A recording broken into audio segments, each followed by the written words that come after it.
Greetings. In today's video we're going to talk about the shock hazards associated with electric guitars. Now some people have a false sense of security because they feel like even if the chassis of their amplifier has some sort of a charge associated with it, which could give a shock, if they don't touch the amp itself they'll be okay. So they hook up the guitar and wander off like 8 or 10 feet away from the amp and feel safe.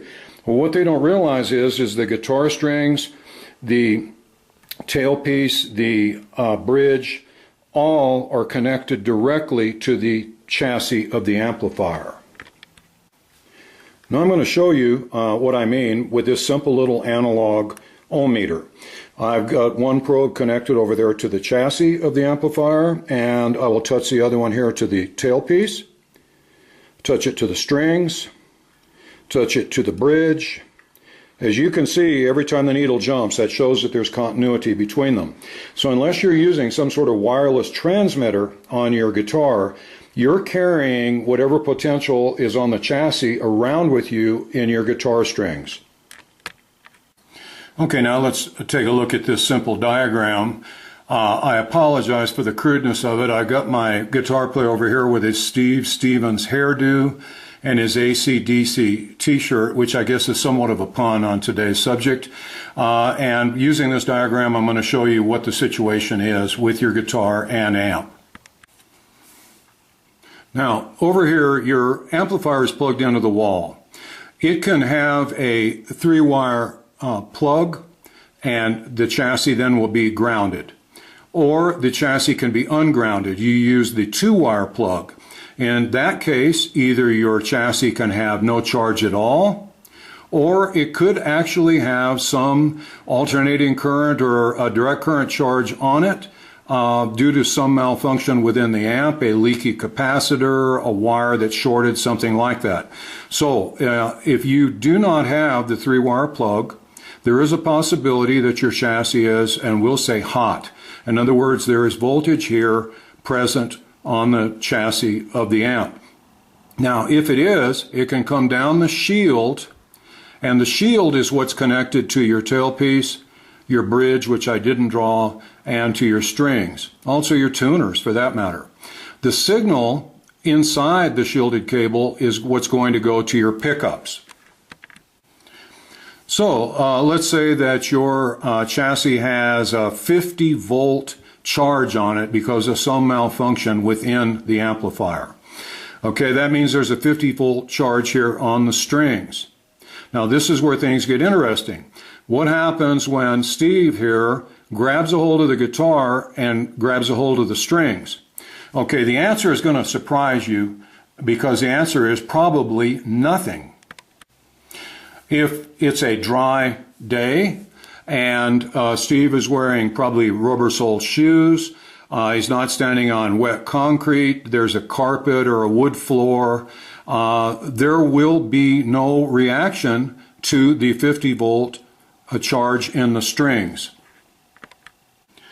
To understand why, we need to understand what the idea of capacitance is. We all know what the word capacity means. It's how much something can hold. Well, the human body has a capacitance for electrons or electricity. And by that I mean, when Steve grabs a hold of the guitar, the electrons from the chassis are going to flow into his body until they saturate his body with as many electrons as they can, and then the flow will cease. The human body has a capacitance of about 100 picofarads, which is very, very low. But the voltage that the human body can hold could be up to 30,000 volts. Now, we all have walked across carpet, with your shoes on, new carpet, and then you touch a doorknob and you get blasted with a big shock. Well, what that is we walked across the carpet, our body's capacitance was being filled up, our gas tank was being filled up with electrons. Okay, up to 30,000 volts. Then we go over and touch the doorknob or the water pipe or something like that, and a big blue spark, an arc, jumped from us to the pipe. Now, when you were being charged up, you didn't feel anything, did you? But the only thing, the time that you felt anything is when there was that immediate discharge to the pipe, and that kind of hurt. Came through like the tip of your finger where there are nerves that are sensitive to things like that. Now, by the same token, when Steve grabs a hold of the guitar, the electrons from the chassis will flow into his body until he is saturated with the electrons to the point that his capacitance is reached. And say it was 50 volts on the chassis, he will be charged up to 50 volts and will be holding that charge. Now, if he sets the guitar down and walks over to that cold water pipe and touches it with his finger, he's not going to get the big blue spark that he got from 30,000 volts. You won't get any spark at all. You'll hardly feel anything. Now, when he first touches the guitar strings and this flow is coming into his body, there might be a little tingling sensation. Usually your fingertips are kind of calloused and your hands, and they're tough and you don't really feel it. But if you were to put, say, the bare part of your forearm against the guitar strings, you might get a little tingling sensation as the electrons came into you and charged you up. But this is really not life-threatening. Let's face it. You just walked across the carpet and discharged 30,000 volts onto a doorknob, and that didn't kill you. So discharging 50 volts to the same doorknob certainly isn't going to kill you. In fact, you probably won't even feel it.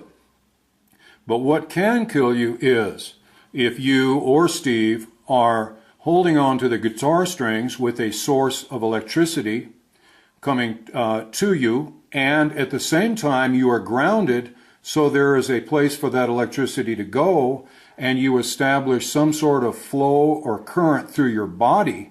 That is what can stop your heart, and that is what can kill you. Now let's look at a different situation.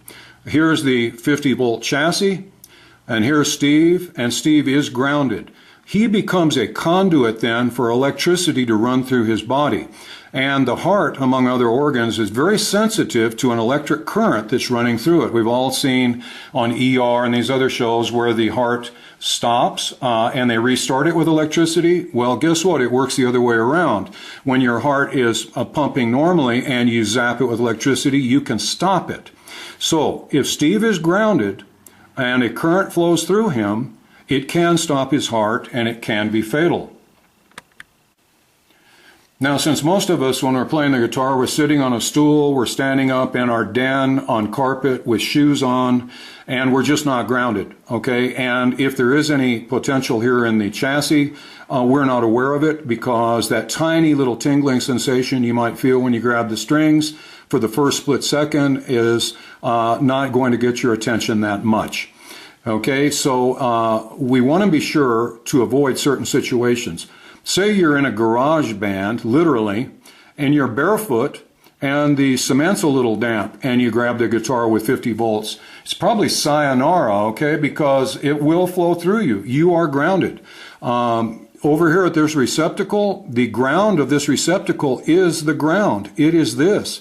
So if Steve is grounded, he's barefoot on wet cement, the 50 volts comes in here, goes right through him and straight to ground. If he's wearing rubber-soled shoes, he's on carpet, a wood floor, sitting on a stool, whatever, probably there will be no flow except the initial charging here of his capacitance, and there will be no problem.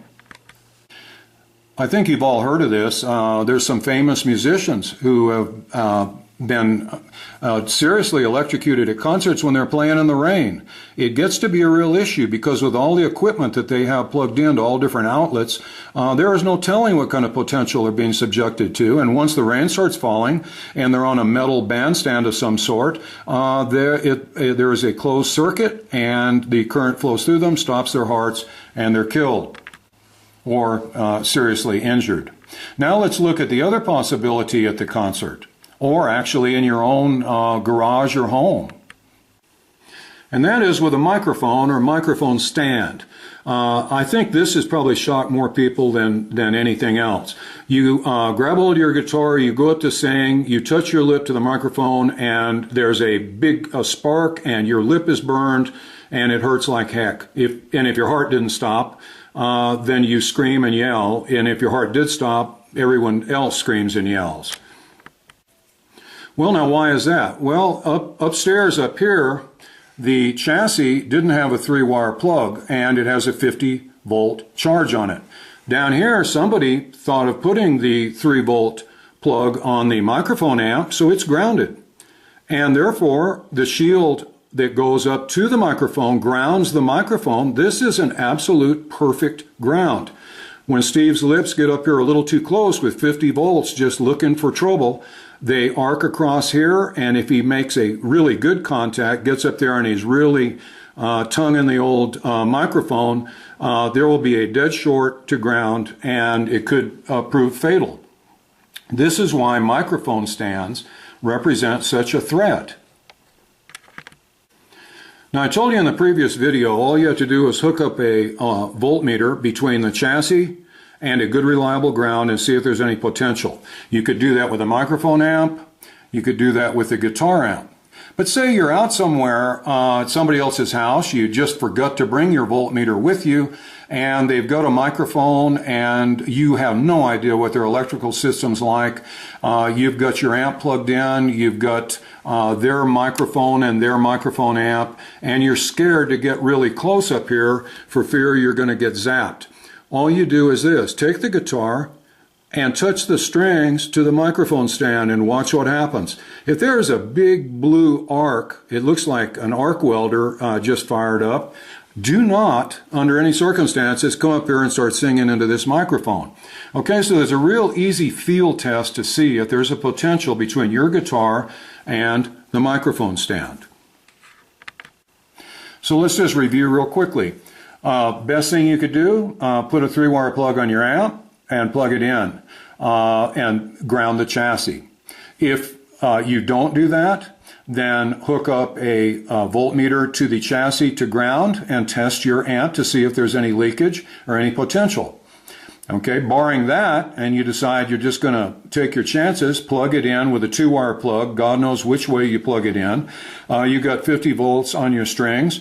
Do not run around barefoot on concrete floors. Do not play outside in the rain, okay, no matter how tempting it may be.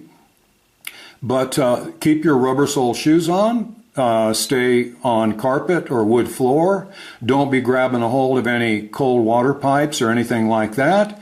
And odds are you're going to be okay. I think a bunch of us are playing with guitars that have potential in the strings, and we don't know it. Now that I told you about it, there are several easy ways to find out if it exists, and also easy ways to prevent it. But you should not really be in mortal fear of this, because as you can see, unless you're grounded, it really doesn't present a huge shock hazard. I don't want you to disregard that hazard, though. Investigate and see if the hazard exists. If it exists, eliminate it. But in any circumstance, be careful and be safe. Okay, and thanks for your attention today. I hope you enjoyed it, and I hope to see you again soon, literally.